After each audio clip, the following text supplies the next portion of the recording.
what's going on inside. Think about this. A comprehensive eye exam can be an early detector of serious health problems like high blood pressure, heart disease, stroke, and diabetes. Shouldn't you see your eye doctor yearly? Go to thinkaboutyoureyes.com to learn more and for a list of local eye doctors. It could help save more than your vision.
Timmy, man, I'm popping with good vibes because the PIC TV network is on Roku with free channels. I want everybody to help my bro David Evans and PIC get it. Love. Y'all, it's your boy Ro Timmy, man. I'm popping with good vibes because the PIC TV network is on Roku with free channels. I want everybody to help my bro David Evans and PIC get it. Love.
Hey everybody, this is David Evans from Washington, D.C., the nation's capital. Listen, there's so many people been waiting for the Prison Freedom Show to pop back on.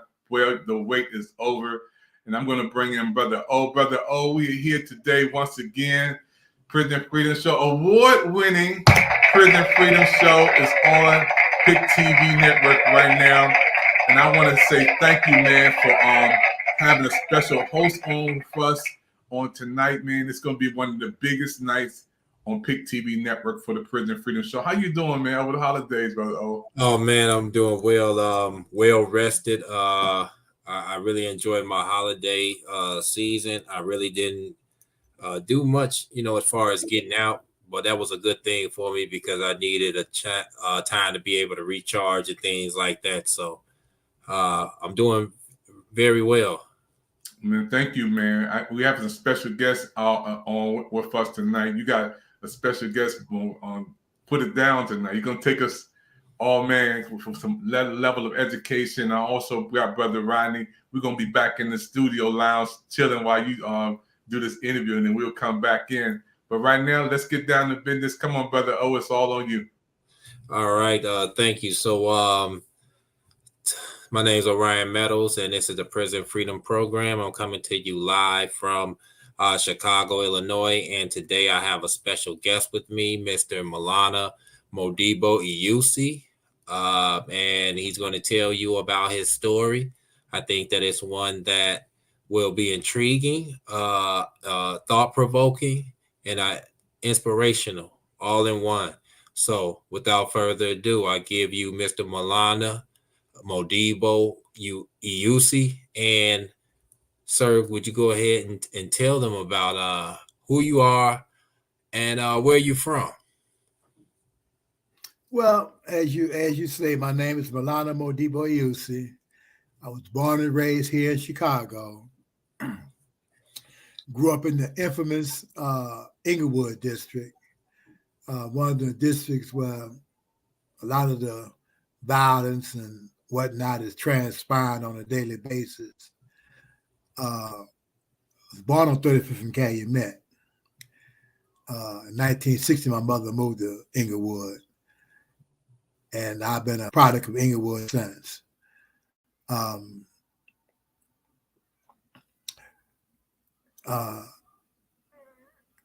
Grew up in the ghetto community in Chicago, poor, and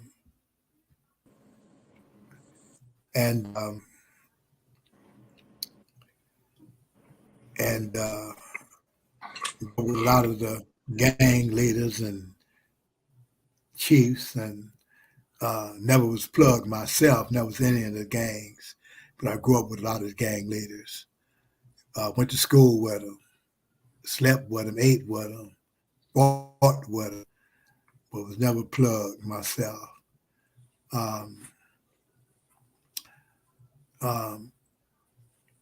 My story, I recently came home off the plantation. For those who understand, I talk about the plantation, I'm talking about prison. I refer to it as the plantations, America's New Plantation. I did 44 years on the plantation. Went to prison illiterate, couldn't read, couldn't write, couldn't think, and wouldn't listen. Learned how to read and write in a prison here in Illinois called Stateville Correctional Center.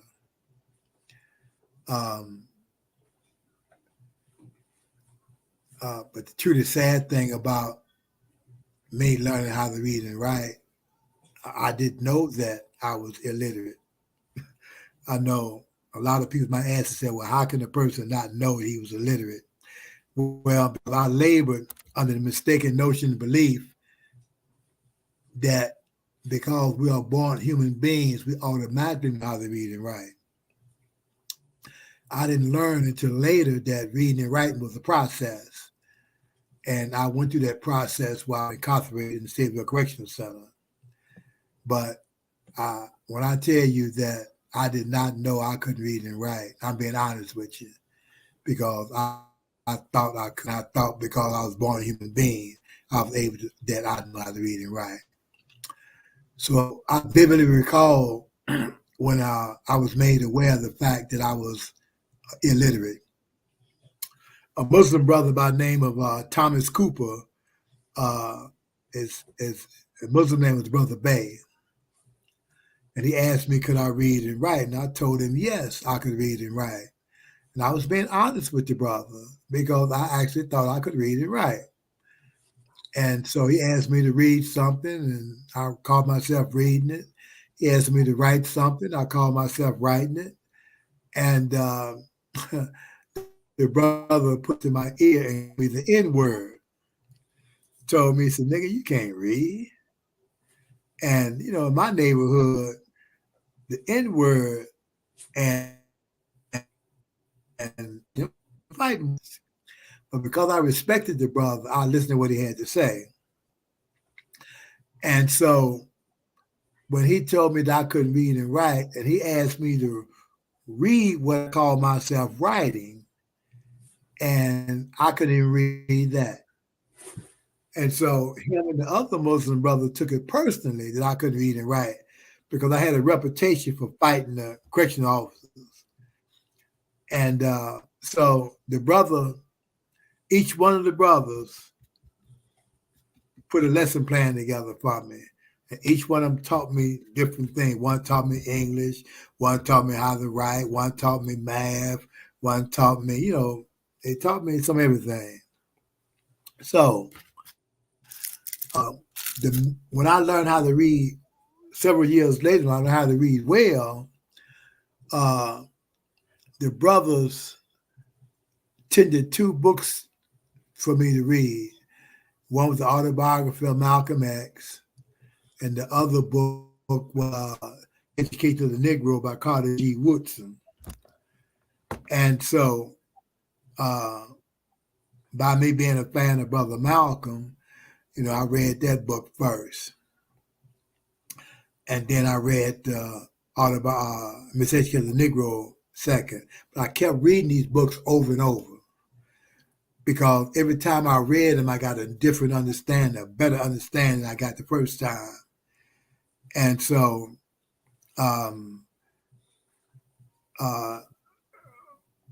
what I did in Carter G. Woodson's book, he tells us that the great philosophers of the past conceded a long time ago that we have 2 kinds of education.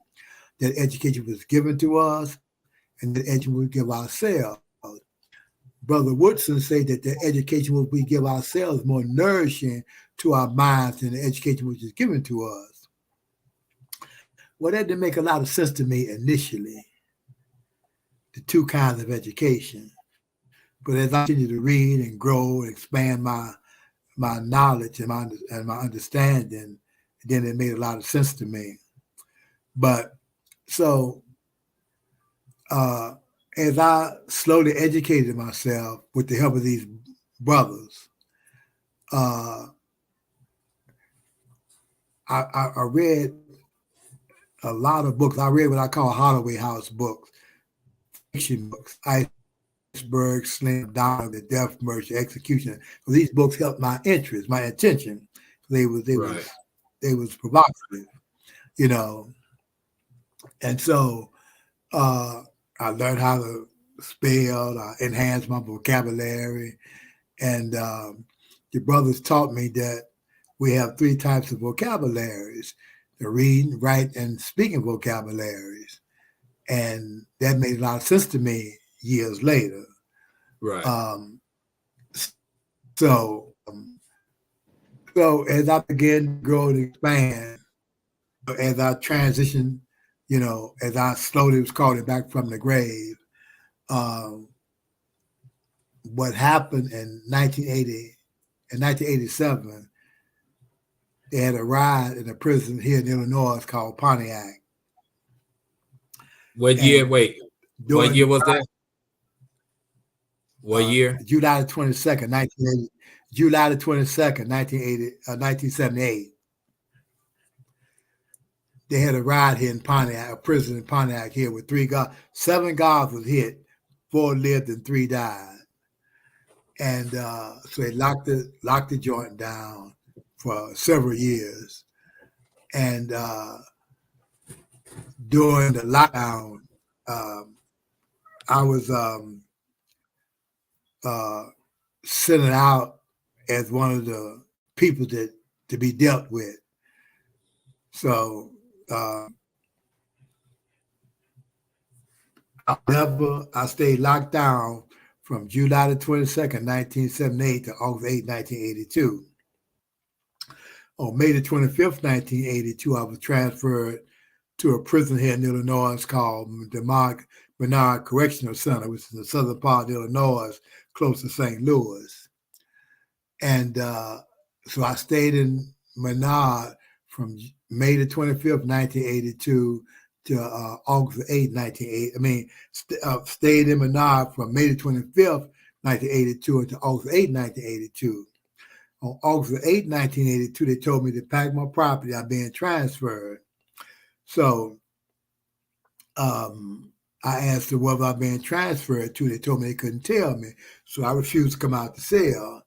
So they got suited and booted, coming in, drugged me out the cell, took me to an airport in southern Illinois. And because of me acting a fool, fighting the police, kicking and biting and whatever, the 2 pilots told them they couldn't put me on the plane behaving the way I was behaving because the plane was too small and I crashed the plane. So I laid on the tarmac for about 2 hours. And the doctors came from a nod. They pounced on me, pulled my pants down, shot me with something. When I came to 2 days later, I was in federal prison in Leavenworth, Kansas, United States Penitentiary, Leavenworth. And so I did last of my sentence in the Federal Bureau of Prisons. Initially, when they put me transferred me to the Federal Bureau of Prisons, I thought they did me a disservice. But after a while, I realized they had really done me a favor. And the reason I say that, because had I stayed in the Illinois Department of Correction, I'd still be locked up because I had a 60 to 90 year sentence. And so to get me into the Bureau of Prison, they kind of realized I was a gang leader, gang member. I was a gang leader in the Black Gangster Rifles and the L. Rookins, and never been plugged in my life. So anyway, they kept me locked up for about 40, 50 days. Captain Smith, I asked to write the counselor in Menard. He'll tell you I'm not a gang member, not a gang leader. So he did. He wrote him, got a letter back, called me down to his office, showed me the letter he got back, told me to go pack my stuff up and let me on the compound. As soon as I get to the compound, I called my trial attorney and begged him to get me back into the system at IDOC. He told me, he said, look, give it 6 months.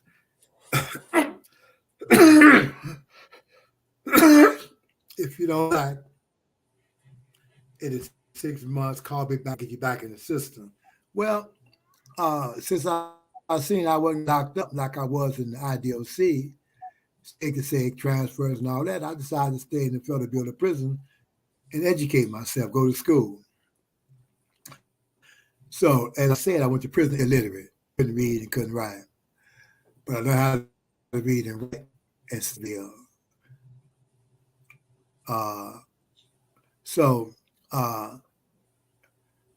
In 1980, December 82, I took a GED test, passed the GED test. February 83, I got the results back, I passed the test. In May of 83, I enrolled in the Kansas City, Kansas Community College program. In July of 1985, I got my first college degree. I got an associate degree in liberal arts. So I continued to go to school. I also enrolled in the vocational training program in cabinet making. So I'm going to college, going to vocational school at the same time. So I ended up earning a second associate's degree, got an AS degree in business management at a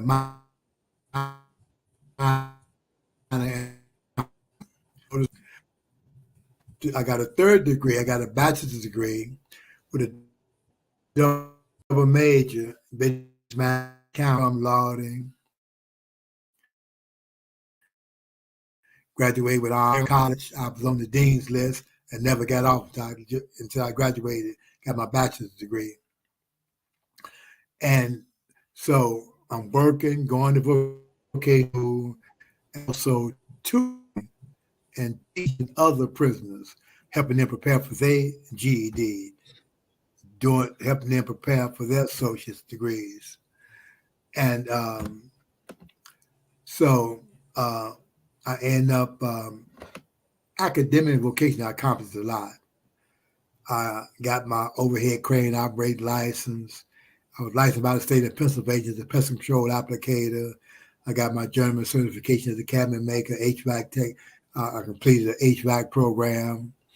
All right. So when you say HVAC, for those that don't know what HVAC is, heating, ventilation, air conditioning, refrigeration. All right. And academically and vocational, I accomplished a lot. I got out of everything I accomplished academic and vocational, what I'm most proud of is that I got my national certification in teaching literacy, teaching other people how to read and write. I maintain that certification to this day. since I've been home. All right, we just we'll get to that. We don't want to fast forward too much. This is the Prison Freedom Program, live from Washington, D.C., from Chicago, live from Washington, D.C. to Chicago. I'm Orion Meadows, and I am with my special guest today, Mr. Lana Modibo Iusi. And we're going to go to a commercial break, and then we're going to come back. So thank you all for joining us, and return back just so that you can continue to hear this very intriguing and inspiring story from my colleague, Mr. Iusi.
Hey, what's up, y'all? Sid the Entertainer. I want y'all to check out Pick TV Network. That's right, Pick TV Network. They got 60 free channels on Roku.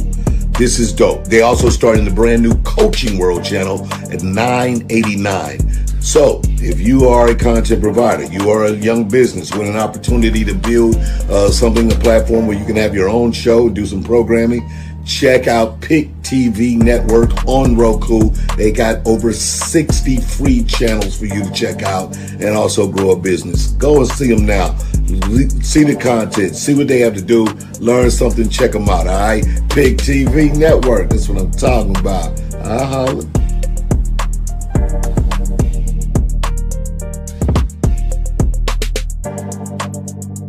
Hey, hello, and happy holidays to everyone. Hey, I want to encourage you to watch and support the new Pick TV Network. It's a military channel on Roku. All you have to do is click and play www, the Pick TV Network. And by the way, great job to David Evans, the president. Hey, man, I encourage you, go do it now. And with that, time's yours.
Dr. Evans here back again from the Prison Freedom Channel and show on. Brother O, before we bring our guests back up, man, I am so proud of you. Man, you've brought on so many people, Benny and others who've been on the network who showcased what they are doing outside of the four walls from prison to freedom.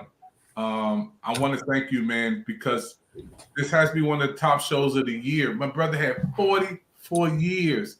Now he's coming back, getting on his feet, has his degrees. Man, I'm so proud of him, man. It's just amazing, you know. So I'm going to get it back to you, man. And I know Brother Freeman wants to come and say something, man. Brother Freeman, man, when you hear about our brother today doing so many wonderful things, man, I'm so honored, man, when I see him coming out. His life story should be a movie. You know what I'm saying? And maybe because you're the DC Motown of the music department, man, maybe you could get him on. But man, I mean, how did you get him on, Brother O? This brother's he has a life story, man. Well, actually, he like you said, he got out of prison like in 2020. So what happened? Excuse me, pardon me, guys. So what happened was I had just recently gotten out last year, and I met him through Professor Benny Lee. Then we were actually in Professor Lee's backyard, and he was telling me his story. And then I hadn't seen him in a while, and I ended up actually seeing him at the Institute for Nonviolence Chicago. I was seeing him occasionally here and there, and you had actually attended one before, Dr. Evans, the NAFI reentry circle that we have every Saturday.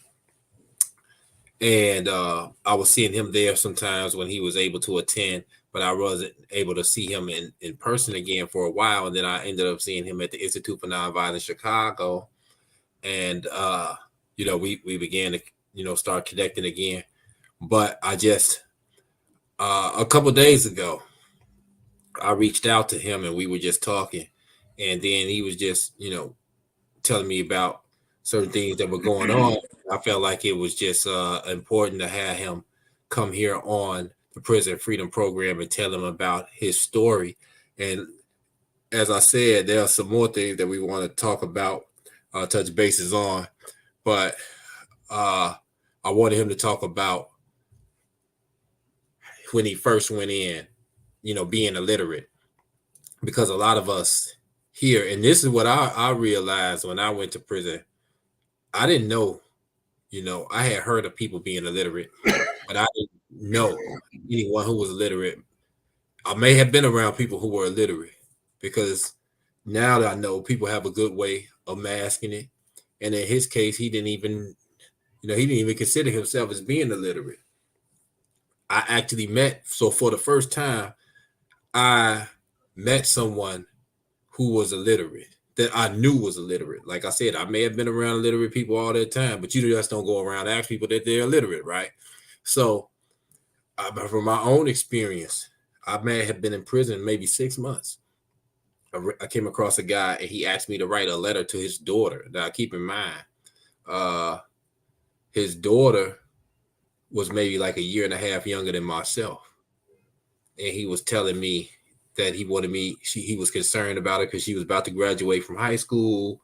And, she had a boyfriend talking about living with her, blah, blah, blah. So he wanted me to write the letter for him to her. And that was like my first encounter with someone being illiterate. So I couldn't fathom even, existing in society being illiterate, right? And we take that for granted, a lot of us who are literate, our ability to be able to read and write out here navigating throughout society. So just for a person to even go from that, that's an obstacle. And what I want to talk about, because we had touched on this before, was that the difficulty, first of all, because I know your story, with all the time that you had, right? You went in prison before I was even born. With all that time ahead of you, how hard it was for you to continue to, have the attitude that you wanted to keep accomplishing things. Tell us about that. But then also, because you and I know, we both know this, besides the administration, the staff in there antagonizing you, your own peers, meaning the people who are incarcerated, how was that for you having your own peers that were around you who were saying discouraging things about you having a positive attitude towards attaining your education.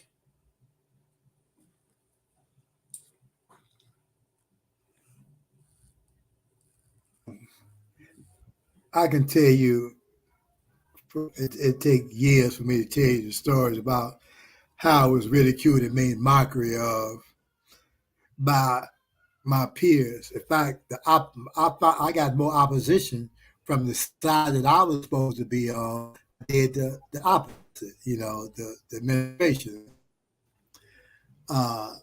They made mockery of me, telling me that I was wasting my time going to school, getting a white man education, that I was trying, I'm getting college degrees, that I'll never be able to lose, that don't nobody care nothing about a guy getting a college degree in prison and what. And that deterred me and discouraged me. In fact, the criticism and the mockery just egged me on. Excuse me.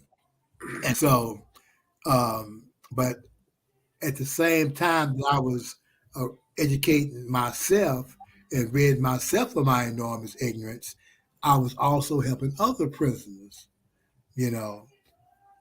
because the brothers that taught me how to read and write, they freely gave me the gift of literacy. And they asked me to just take what they gave me and pass it on. So that's what I was doing, educating myself, rid myself of my enormous ignorance, and at the same time, passing on the gift of literacy that they freely gave me. I ran into a lot of brothers on the plantation, like I was initially, that was illiterate or functional illiterate. And so I shared my story with them, and I told them what the brothers told me, that ain't nothing wrong with being ignorant, ain't nothing wrong with being uneducated, ain't nothing wrong with being illiterate. What's wrong with being illiterate? What's wrong with being uneducated? What's wrong with being ignorant is not doing nothing about it. And so they understood that. And so they quit masking, hide their illiteracy or their functional illiteracy, because they knew that I was going to work with them and I wasn't going to criticize them and make mockery of them, And so I helped a lot of brothers on the plantation learn how to read and write. I helped a lot of brothers earn their GEDs and college degrees once I was able to share my experience with them. And but the truly sad thing, and I think about this all the time, that how did I make it? My is not knowing how to read and write. But in my neighborhood, we had an old saying that you don't need no education to make money. And so that's how I roll.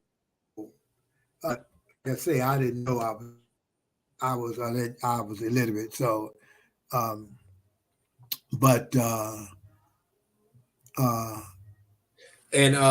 thing was.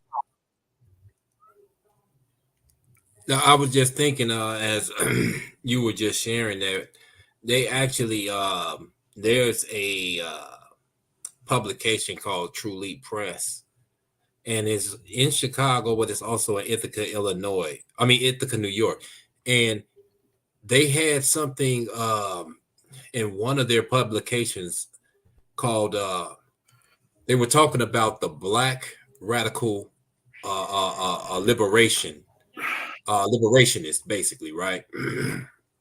Or tradition, that's what it's called, the Black radical liberation tradition. And it reminds me of that, what they were talking about, because and it's actually pertinent to even the title of this program, Prison Freedom, because just like during the times when people were on the plantation, you had those who ended up obtaining their freedom, and then they ended up going back or finding ways to be able to try to help others who were enslaved, right? And so in that sense, that's what you were doing, because we know that being when you incarcerated and then you have been indoctrinated into a certain type of way of life, then now you are in bondage. And a lot of our people are in bondage way before they end up even in the Department of Corrections.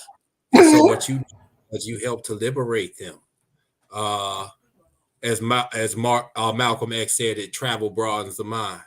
And so you were able to take them out, allow them to travel beyond the confines of where they were in bondage by educating them. And so you, in this sense, you were kind of like carrying on what they had called in the True Leap Press publication, the Black Radical Liberation tradition. And they had named some of the people you were talking about, George Jackson and so forth. Well, I discovered that, I met a lot of brothers on the plantation that they wanted to learn how to read and write. Like a lot of us gang leaders, shot callers, but they was afraid to let people know that they could read and write.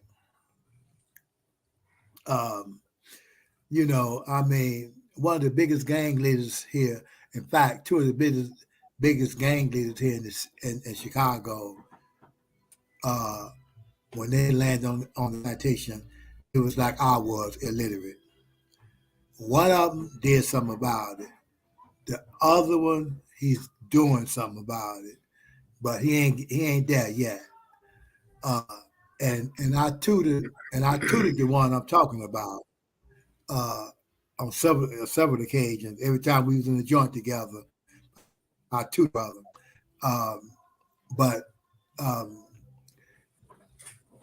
I figured that if I can accomplish all the things I accomplished academically and vocationally, that and coming from where I came from, that a person that had an advantage on me that could read and write, he can excel. And so I would always use my story to inspire and motivate the brothers that was willing to listen and my lead. And they academically they accomplished a lot. Several of the brothers, in fact, there's one brother named Benjamin Brown. He's working on his PhD now. Excuse me. So, each one teach one. That's the story. That's how I roll. And I think that it's important that for those of us that who are literate, to teach those or to share our experience with those brothers that who are illiterate or functional illiterate.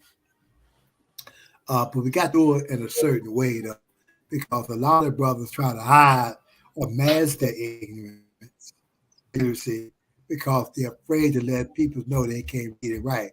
I didn't have that problem.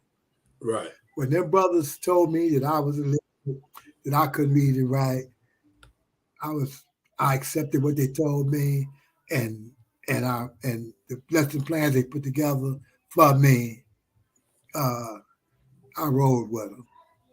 So, for the people who have incarcerated, right, and especially who have not had to face as much time as you have, could you take us through how it feels to be in there with all that time, right? And it's a daily thing, no matter where you are, right? Everybody's going to have moments when their mind is going to start getting at them, playing tricks with them. Self-doubt kicks in sometimes. And then, just it's part of life, the ups and downs, but especially when you're in a place as dismal as where you were. How difficult was it for you to continue knowing that your out date was very, very far? from the, how difficult was that? Could you paint that? Well, it actually, to be honest with you, in a sense, I had given up. When I say giving up, that the reason I was put out of the IDOC and transferred into the Federal Bureau of Prison was because of my behavior, my attitude. I figured I got 90 years. I'm going to do that 90-year sentence the way I want to do it, not the way somebody tell me to do it. So in the IDOC, I was accused of it all, inciting riots, taking guards hostage, assaulting guards, slapping the ward, kicking the captain in the butt, because I'm not going to get out of prison. So that's the way I'm feeling at this time. And so in a sense, I had kind of given up. But what changed my attitude, what changed my lack of hope into hope is when the IDOC shot me full of dope and transferred me to the Federal Bureau of Prison. That's when it dawned on me that I had a chance, because in the Federal Bureau of Prison, they didn't treat me like they treated me in the IDOC. I wasn't locked up. I wasn't being transferred from SEG to SEG. I wasn't given what they call diesel therapy. So I made up my mind that I was going to chill, go to school, since I got a chance to educate myself, go to school, educate myself. And so that's what I did up until I had bumped heads. I was still kind of rebellious when I got in the Federal Bureau of Prison, because I ended up going to both Supermax prisons and Federal Bureau of Prison. Marion, Illinois is here, and the Supermax prison in Florence, Colorado. I did 3 years in Marion, and I did 15 years in the Supermax prison in Florence, Colorado. And when I went to the Supermax prison in Florence, Colorado, was attempted murder of a federal correctional officer. And prior to disciplining this particular officer, I had told myself I was going to go back to court and plead guilty to 10 years, less if I can get it. But when I dodged the bullet, so to speak, when they didn't indict me, when the U.S. attorney recommended that whatever they was going to do to me, they had to do it administratively, that's when I decided I was going to chill and go home. So,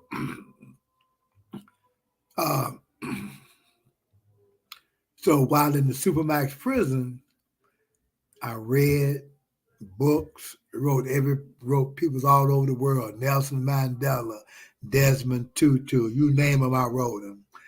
And so when I was released from the Supermax prison to other federal correctional, other institutions, United States penitentiaries, the first thing I did when I got to the institutions, I worked in the education department, tutoring, teaching other prisoners, because that's what I prepared myself to do, to give back.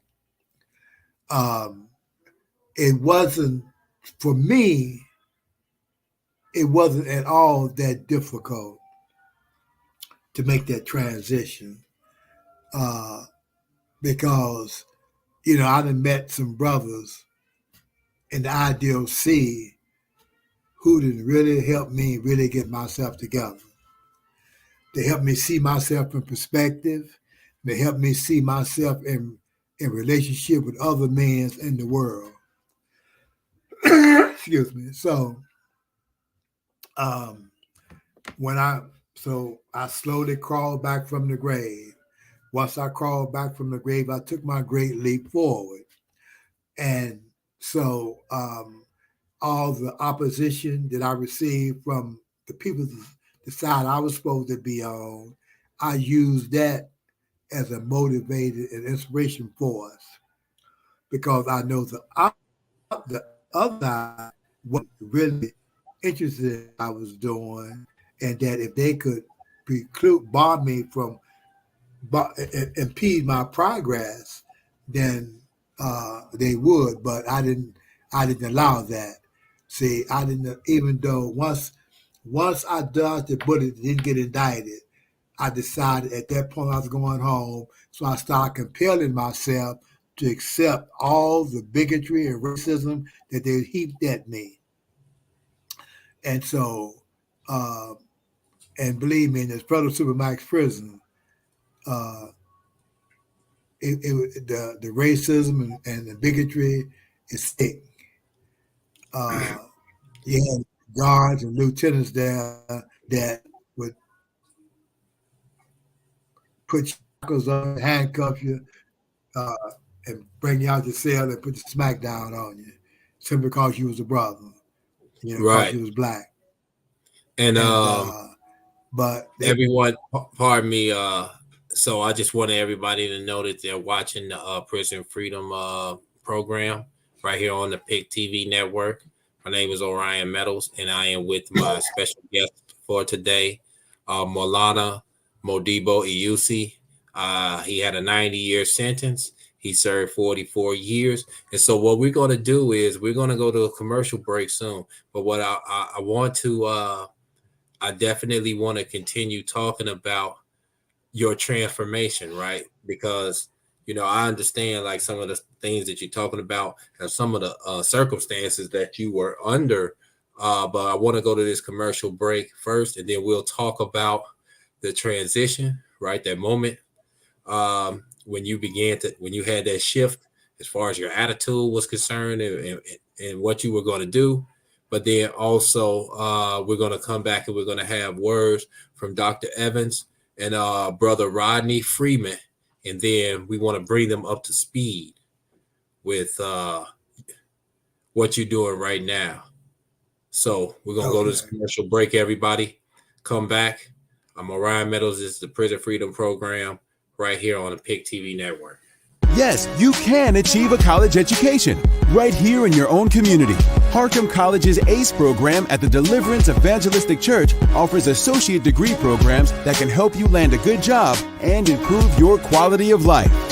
I like Harcum and Debbie because I can continue my education. The teachers are great. The atmosphere is great. It's all possible through iLead and Harcum. Call now or check out our Facebook page at Harcum College at Deliverance Evangelistic Church.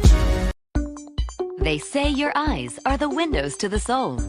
They're also the windows to your health because they let eye doctors see what's going on inside.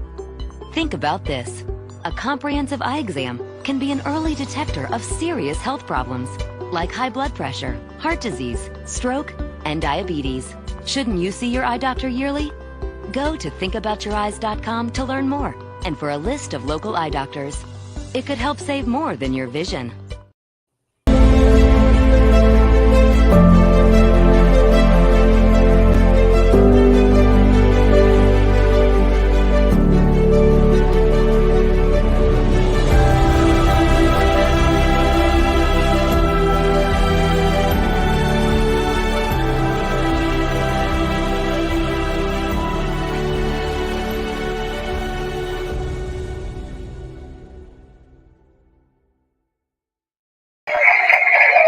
Hello, America. We're watching the Prison Freedom Channel from Washington, D.C. to Ohio. Brother O, again, we have one of the greatest shows on, man. I want you to know, man, you got an award, man. The Prison Freedom Channel, man, is an award-winning show. Y'all see that out there? This is the #1 award-winning show on PIC TV Network. And it's all because of this dude right here from Chicago. This is his award for doing so many great shows with Big Benny on, brothers like we have on now, the gangster from Jerusalem. But this one, 90 years sentence, and to come back from being not able to read to getting degrees to helping people, man. This is amazing, Brother O, and I want to thank you, man. And I know Brother Freeman wants to say something too, man, before we close out this segment. We got about another 15 minutes. But, man, I want to applaud you. You know, one of the best shows we ever had. One of the best shows we ever had. And this is amazing. Okay, yeah. So thank you, Dr. Evans. I appreciate the recognition. This is what this is about. Because what we want to do is we want to control the narrative. You know, there are a lot of stigmas and stereotypes and all types of images depicting the prison experience and about people who are formerly incarcerated and those that are still presently incarcerated. And a lot of that is exaggerated. It's greatly embellished. And also what we want to do, though, is we want to inspire people. We want to inspire people who are in prison, you know, to strive towards excellence, regardless, you know, maintain your dignity as a human being, regardless of the circumstances, even though we know that it is very difficult. And that's because that's what they want to do. You know, I tell people this all the time. Prisons, places of bondage are meant to break the human spirit. That's what they are for, whether the person that is in bondage, whether the person actually committed the crime, or whether the person might be a person that's rebelling against an unjust system, such as a Nelson Mandela. When they talk about rehabilitation, right,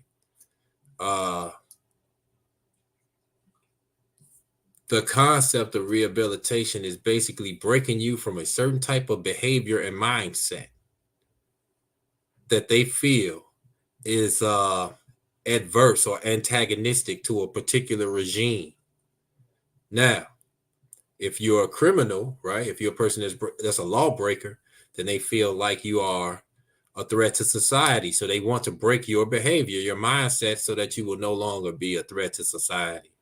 Right. And if like I know that you can appreciate this, brother Modibo, because Malcolm X always talked about etymology.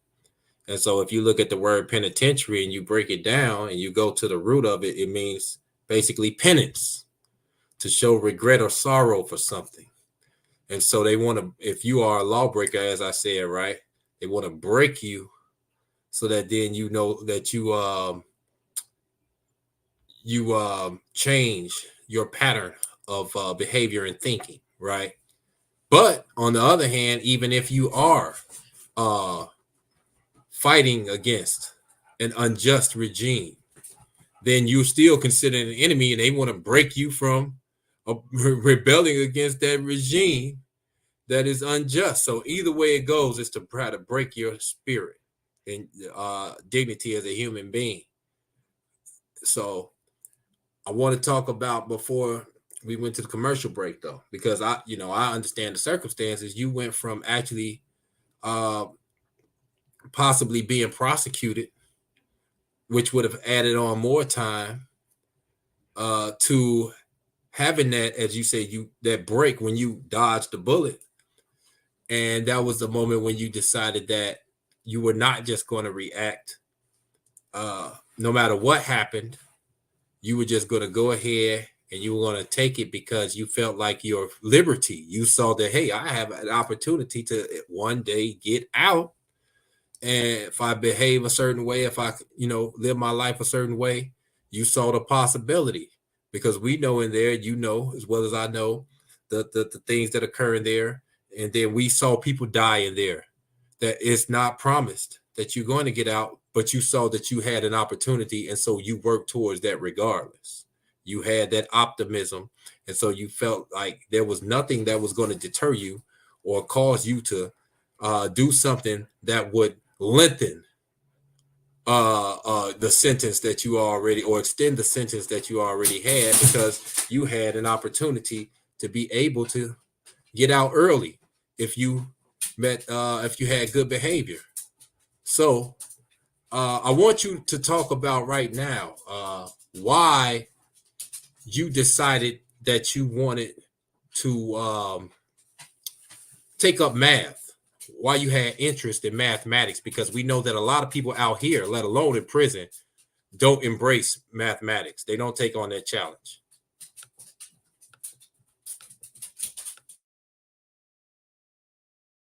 To me to do math, because like I said, when I initially went to college, I had an undeclared major, and my concentration was in psychology and sociology. My econ, macro and microeconomics teacher happened to ask me one day, Simone, what you gonna do with a psych and social degree? And so I thought about it for a week. I said nothing. And I told him nothing. He said, well, why don't you think about changing your major? So I said, well, what do you suggest? He said, no, I'm gonna let you decide that. And so I religiously watched Oprah Winfrey. And Oprah Winfrey talked about how when she first got in the game, she was letting other people sign her checks, and how her accountant was keeping books for her and themselves, and how they was trimming, how they taking it off. She said, so if you start your own, at least learn something about accounting, learn how to read spreadsheets. So it was always my intention that I figured that I'm gonna be a certain age when I come home, and so possibly I can start my own business. And so I wanted to know something about accounting. So like I said, I went to school, got my first degree, undeclared major, so I got the liberal arts. So when I went and got my second degree, I declared a major. The major I declared was accounting and business management. So when I got my second degree, I majored in business management and got a minor in accounting. So when I continued to go to school and I got my BS degree, I got a double major. I got a major, I got business management / accounting. I got double major. So by me doing accounting, it's a ton of math you got to do. And so that's what inspired me and motivated me to do, to help people with math, because all my fellow students I went to school with complained about math. And so when I first got in college, I told the professor, I said, look, man, I don't know about no algebra and geometry. So he asked me 4 questions. He said, can you multiply? I said, yes. He said, can you divide? I said, yes. Can you subtract? I said, yes. Can you add? I said, yes. He told me, well, you can do algebra and geometry then. So he stayed for the first month, about the first 6 weeks. He stayed after school tutoring me and other students in algebra and geometry. I think the second month, I came to tutor. I started tutoring students in algebra and geometry. That's how I caught on to it. And so every night, every day prior to the algebra and geometry class, everybody come to my cage, and we'll sit down and we do home. They do their homework. I did my homework the same night I left school. And so that's how I got into math. I picked it up quick, and I wasn't afraid of it. So once you overcome that fear of something, then you can realize it. You can accomplish it.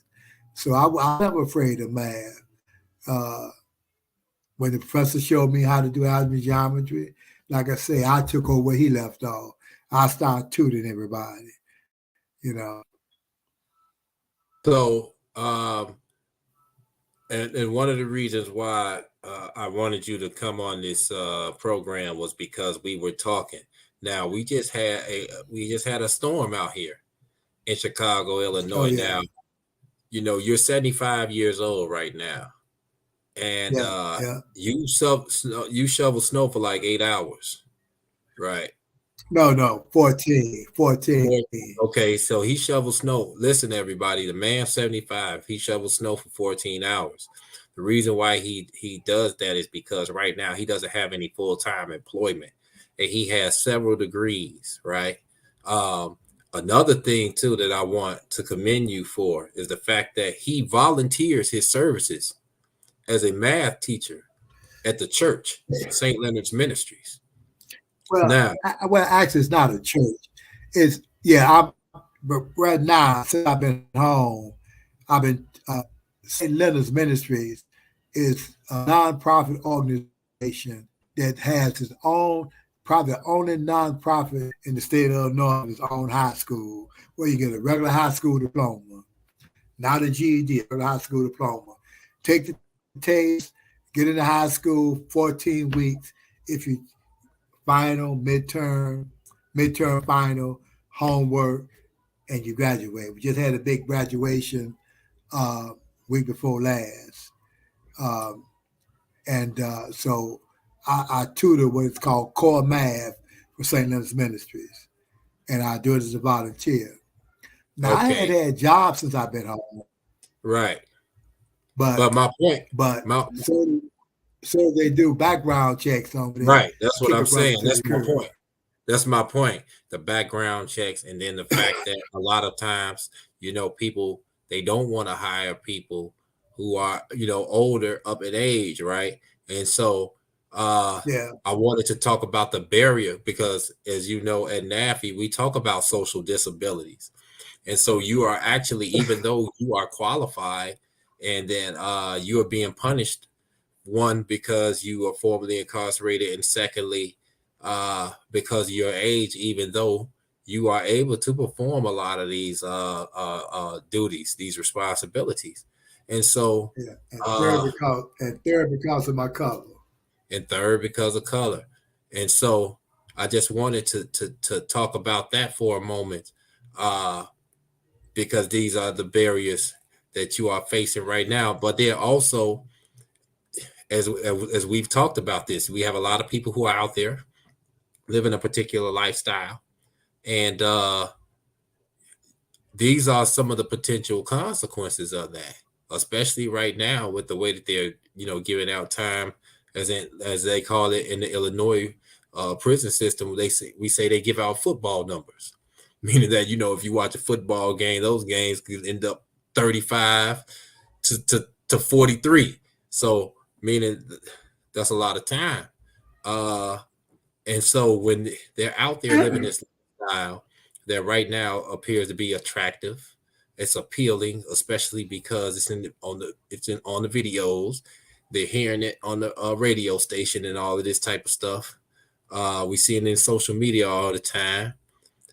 What they are doing is, and here's a phrase they used to use, they're throwing rocks at the penitentiary. And when you get in that courtroom, they give you all of that time, then this is what you are possibly facing. And you and I both know that a lot of people don't have the mental fortitude to be able to deal with those conditions in there. We see them self-harm and all sorts of things to themselves, and they don't make it out.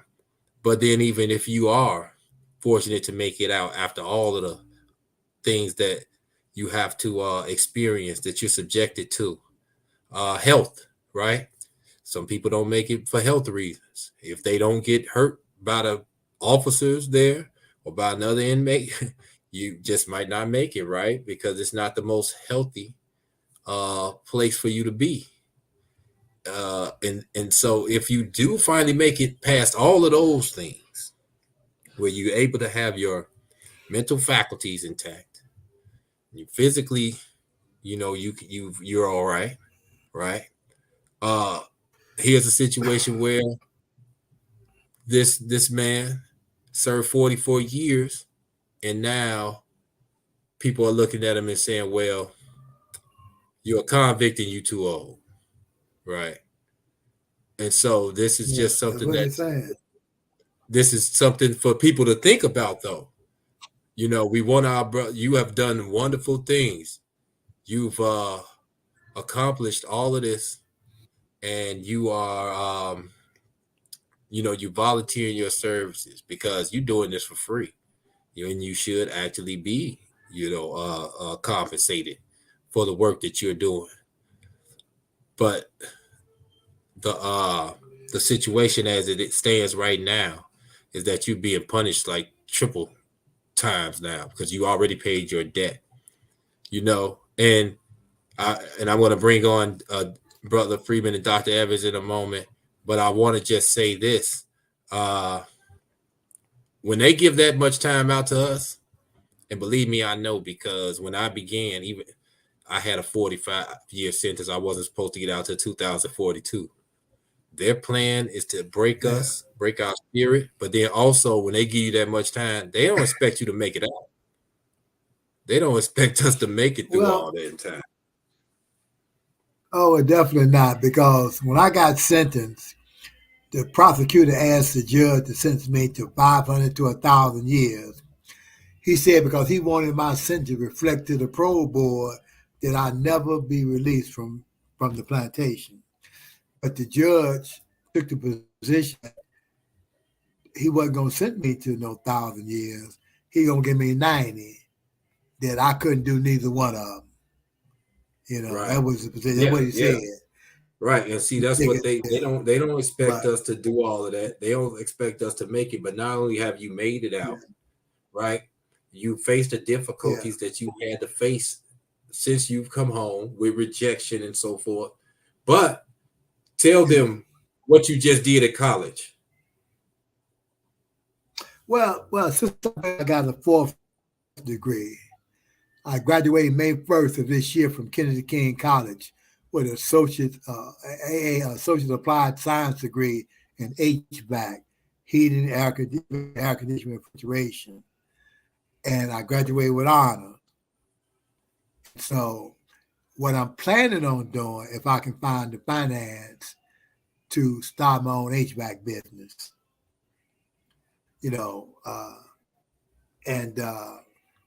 I need some tools. I got some tools, but the stuff I really need, I don't have because I can't afford it. Like scales and recovery machines and stuff like that. So I'm trying to see if I can get the WHEEL grant, the $5,000 grant. And if I can with it, could I use it to buy the tools I need to start, so I can start my business, But since I've been home, I got a 4th college degree. And I lead by example when I say that the students I'm teaching, I point to what I'm doing and to inspire and motivate them to reach the goal of getting their high school diploma. And then I encourage them, instead of going to school, wasting your time, getting an associate degree in counseling or casework, take up a trade. Because so we got a construction class too. I also teach construction and culinary arts math as well at the place. We teach construction, culinary arts, and we got the high school program. And so I encourage them to take up a trade, because if you take that trade up when you leave here, your minimum is $20 an hour. That's the minimum make, And so, so just like I said, it's all part of my giving back. I prepare myself to come home to give back. And so that's what I'm doing. And what you are also teaching is you teaching them how to be self-sufficient, right? Right. Because these are tools that they can always use no matter what. This is not going to go away. Right. Construction, culinary arts, things like that. And then math. Math is a universal language. You could go somewhere and not even be able to speak. You could go somewhere where someone may speak Spanish, French, all these other languages, right? You guys can't even hold a conversation, but math is a universal language. So once you write that on the board, all of you are going to understand that.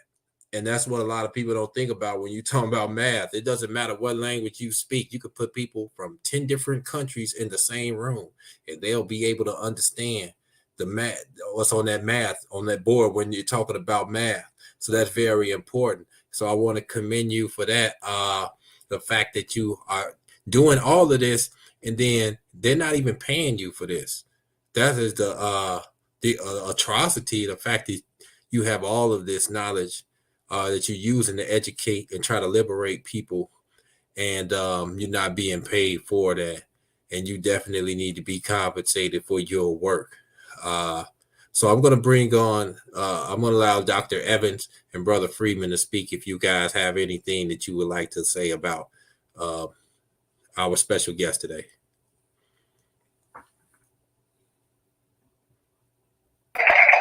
I'm just so happy to hear this man go from 90 years, and I want the world to know, and we got to have him back on for another part 2 of this on Pick TV Network, and we got to bring him on Hello America.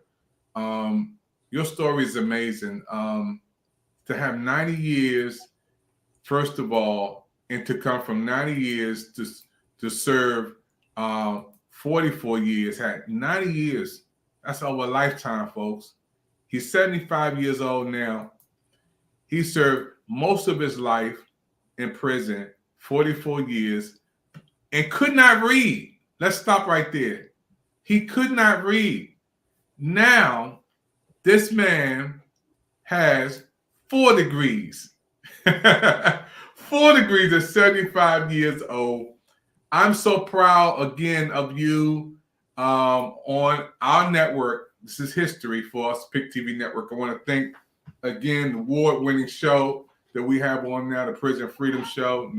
That you can see that. That's why this show is the #1 show in America on our network. That's why this is the #1 show, the Pick TV Network Prison Freedom Show, is because of shows just like this, you know. And I'm so proud, man. I'm so proud. And when you come to DC, steaks on me, man. I don't know whatever you want to eat.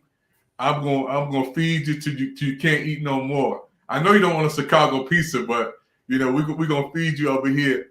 And I want brother Freeman. His man has like a Motown music studio. I've been over his house. He's also award-winning. He's worked with our music Pick TV Network music director. And but Freeman, I know you full, man. I know this your first time on here and hearing my brother on and math. He got something I can't. I don't know about those fractions and algebra and all that stuff. He got me on that one. Brother Freeman, how do you feel when you see our brother, man, come from going to prison, could not read, 90 years to 44 years, coming out, 4 degrees at 75? How do you feel, Brother Freeman, when you hear him, man? Well, I tell you, man, I'm intrigued as well as amazed about this. Just listening to this, man, it's inspiring. I have to tell you that, Brother Uzi. It's inspiring because I'm hearing a lot of stuff. You know, when you keep making reference.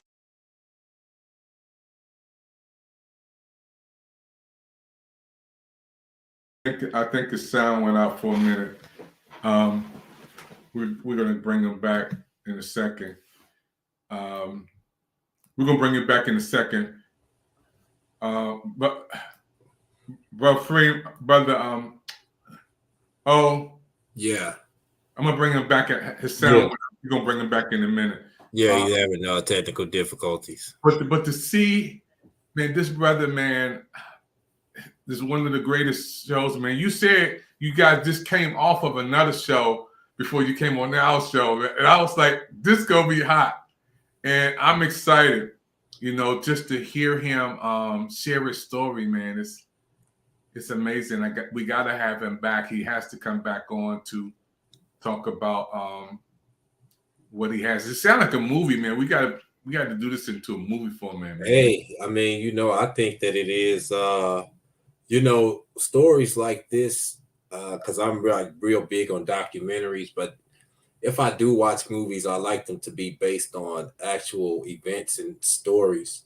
So like movies, documentaries and movies like this, those were the things that actually inspired me.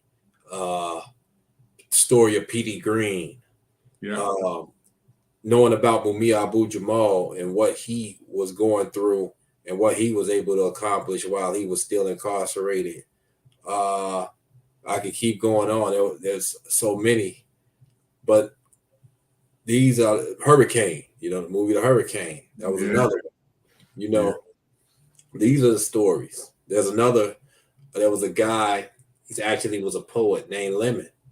Talking about his life, how he had gone, he hadn't discovered poetry while he was incarcerated. But my point being that these are the stories that motivated me, that kept me driven while I was incarcerated. And so just to his story could actually inspire others who are incarcerated, but then just people out here, period. You know, there are a lot of people who feel as though their circumstances are so overwhelming that they can't continue to move forward or accomplish their goals. And then here's a person who had faced all of that, right, and still pressed forward. Then that should motivate a lot of people out here who don't have the disadvantages that he began with when he went in, right? And that don't have the disadvantages that he still has right now. And he's still being productive. He's still giving back regardless after having the doors shut in his face out here in society. And he still has a positive attitude. Instead of him giving up in the face of adversity and being rejected, he said, you know what, I'm going to go get another degree. I'm going to go do, you know, and he's still dreaming and having aspirations. Without a vision, you know, the people perish. That's what they say. So he's continuing to build. He's continuing to use his imagination and to try to think of ways to be able to have an impact. So this is what it's about. And this is what we want the face of re-entry to be about. People that's returning home.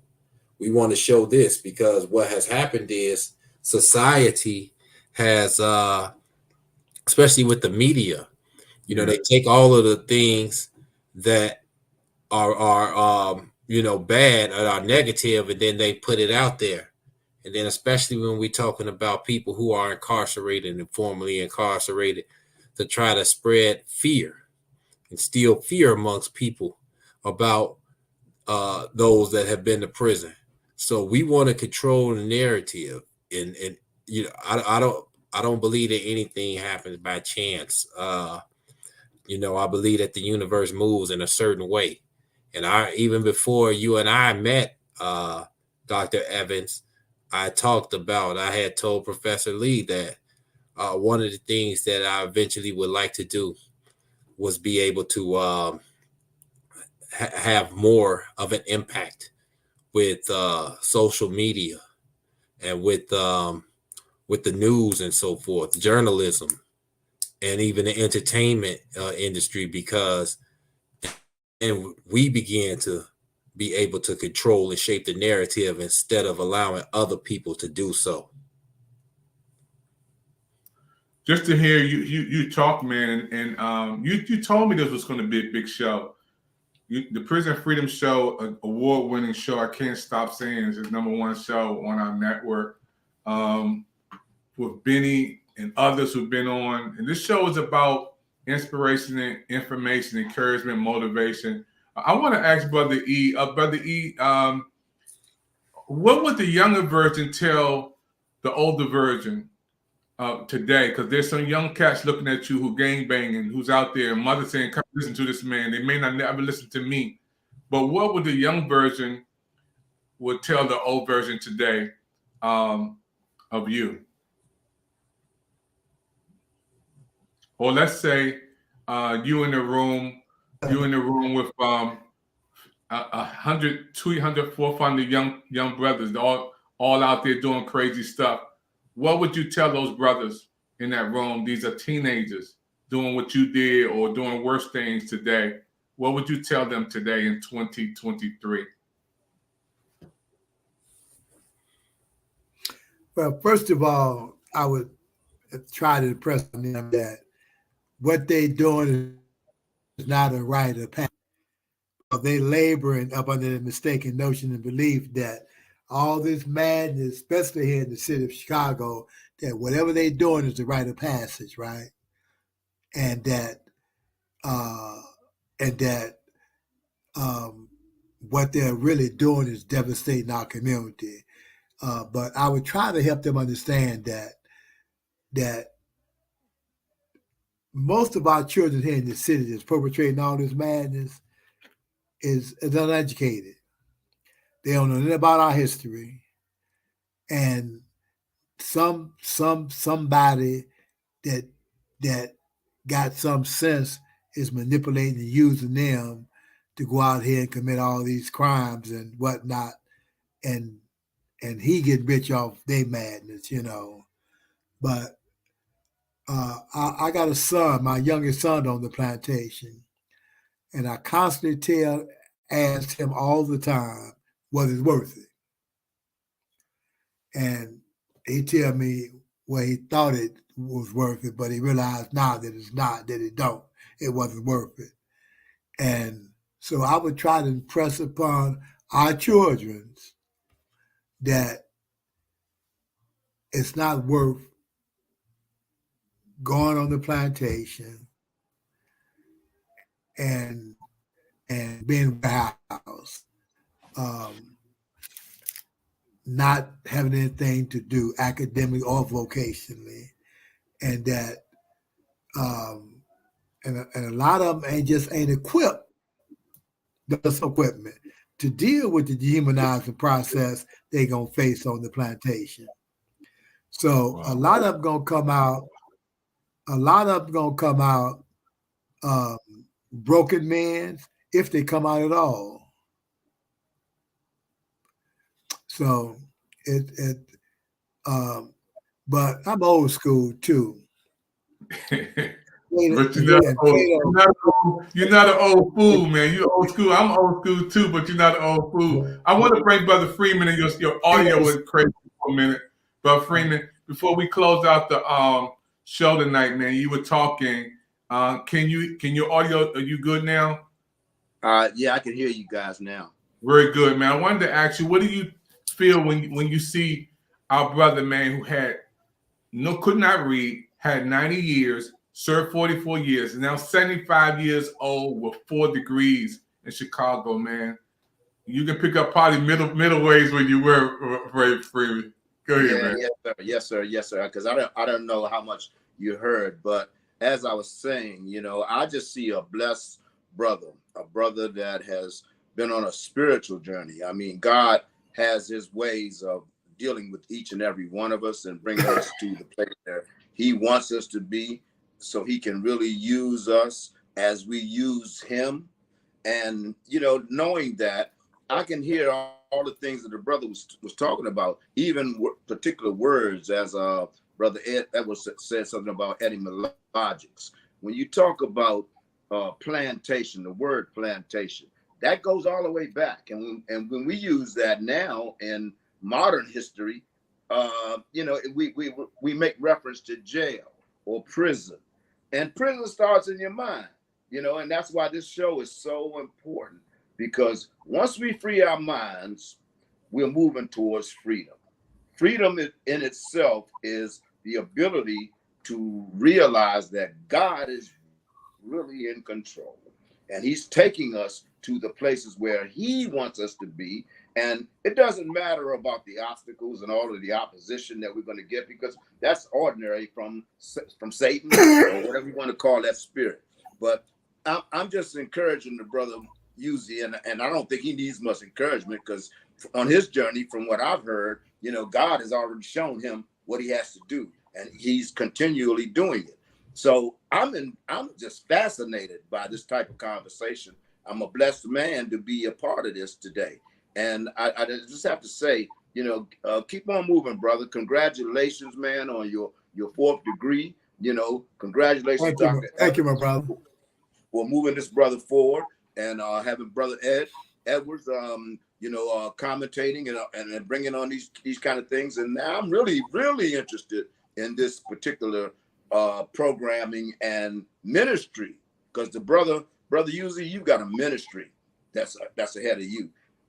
We ain't worried about what society calls monetary compensation, because the compensation that you're going to receive is so much more spiritual, and you already have it, because you know within yourself that, you know, God has been moving, man, and he's allowing you to get these degrees and add this stuff up, man. You know, it's exciting, man. I don't know what else to say.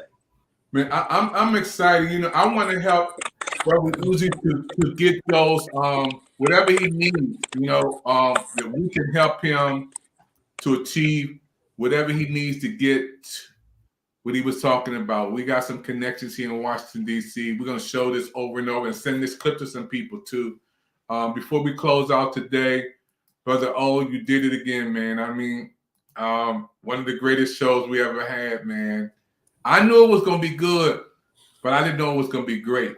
This was a great show, man. And I want to thank you. Called me about 3 hours ago, saying I got a show tonight. Yeah.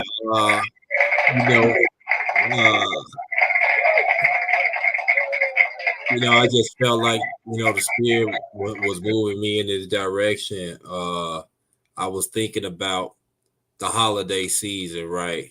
And I had seen some things on social media, people that were posting, and I had already, like I said, I'm not a religious person, but I'm a spiritual person. I truly believe that there is an energy, that there's a force that exists out there, or everywhere, not even out there, period, that is ubiquitous.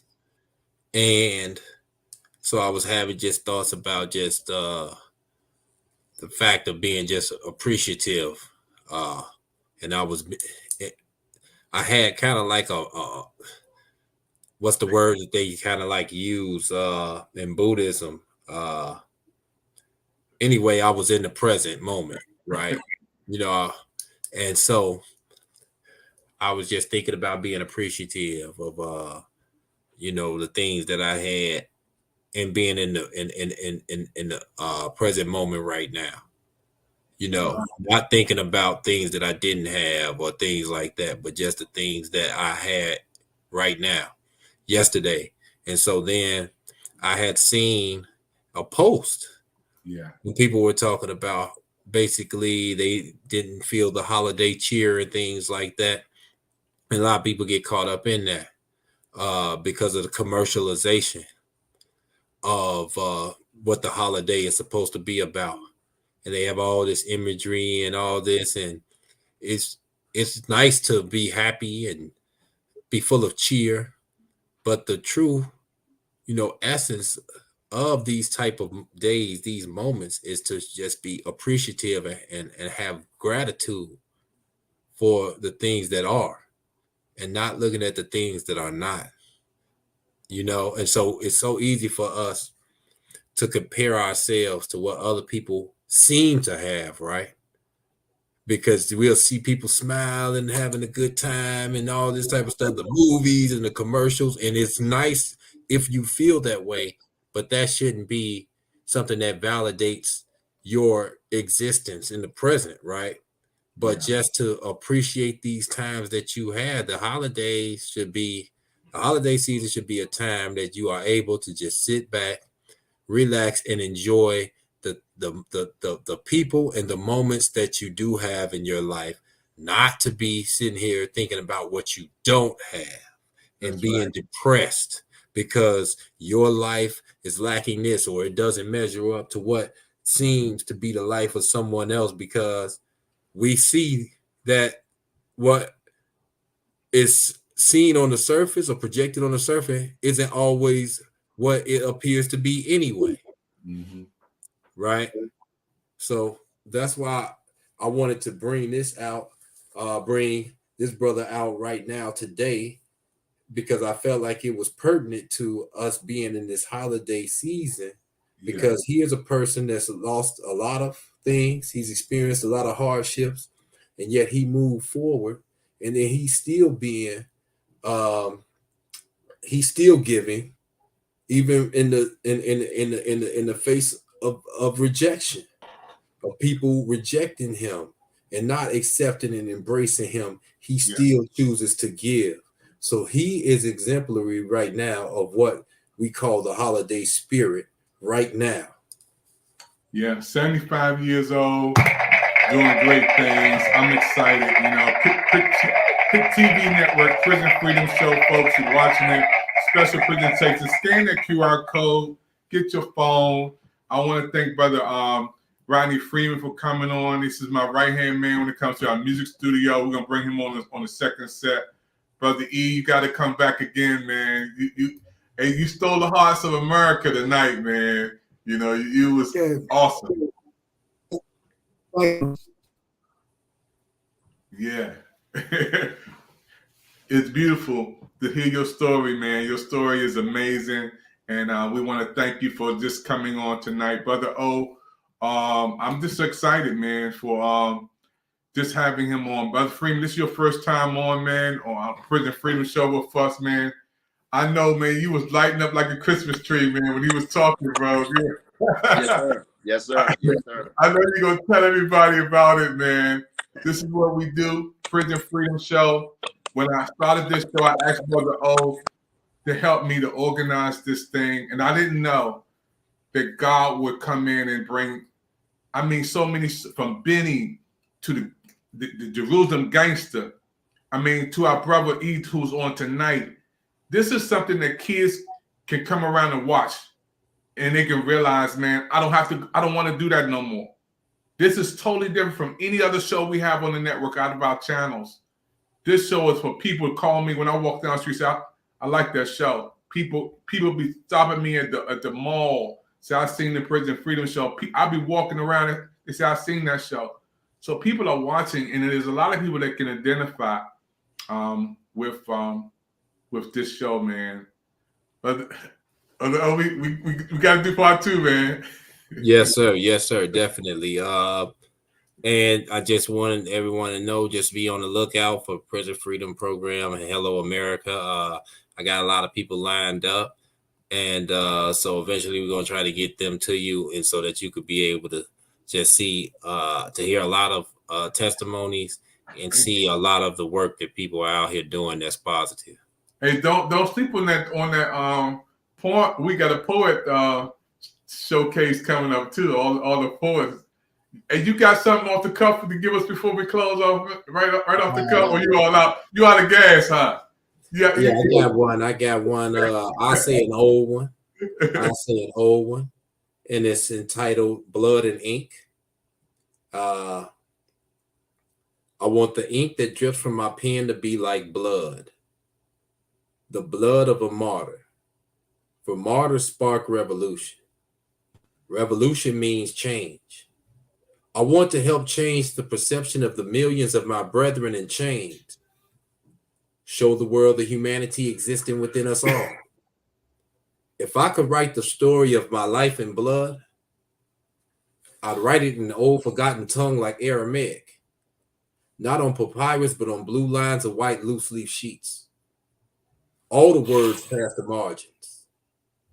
All the words past the margins. All the words past the margins.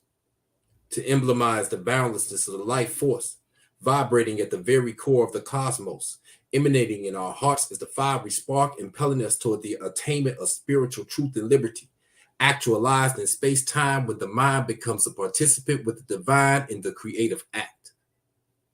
For there is life in the word, like there is life in the blood.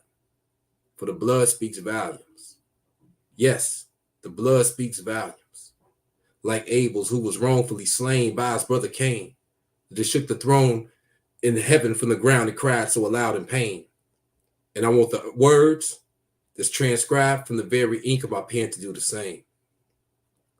I want the ink that drips from my pen to be like blood, the blood of a martyr. For martyrs spark revolution. Revolution means change. And Lord knows that change is what these brothers need, locked up behind these walls, shackled up by these chains.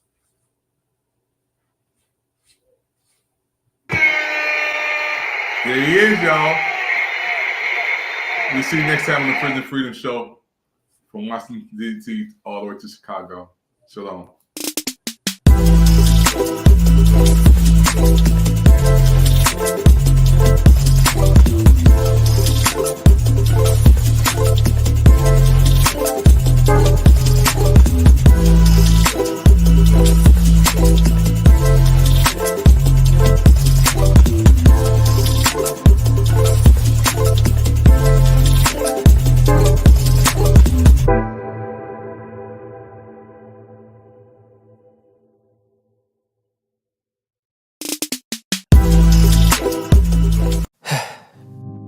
We've all been hurt at some point, even abandoned. Many of us have done the hurting ourselves. We get to the point where we don't trust anyone, nor do we feel worthy of being loved by anyone. Then there's that one person who just doesn't give up on loving you. Their love is unconditional. Their love stays long enough for you to heal. And then they promise to never leave. That's love you can count on. God's love. Count on me. Don't be worried. Cast all your troubles away. Wherever you're going, just know that I'll be there. Count on me. Put on your smile. No need to frown, 'cause I'm here. Just look to me, and it will be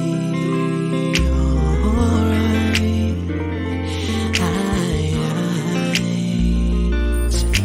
Just take a breath and look around, 'cause I have never ever let you down. My love for you will never fail. I'll be here forever.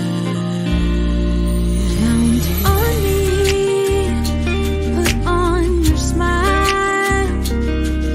No need to frown, 'cause I'm here.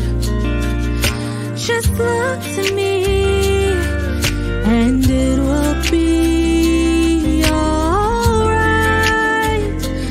Alright.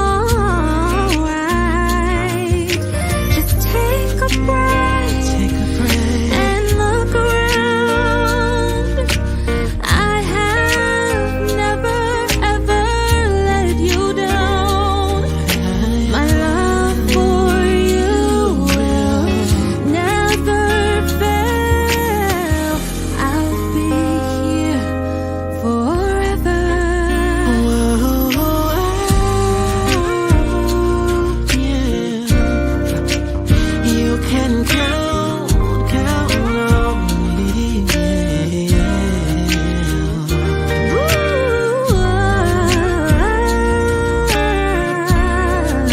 But you can count on me. I know you're worried, you're afraid, but trust me, you can count on me. Said I'll always be there, I'll never leave you. I know the others have failed, but I will be right there for you. Just take a breath and look around. I'll never let you down. Never let you down. And I never will.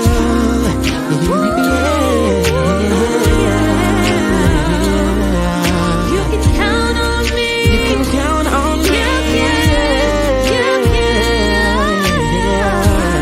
I said I'll never let you down. People come and they go, I'll never but I'll be. You can count on me.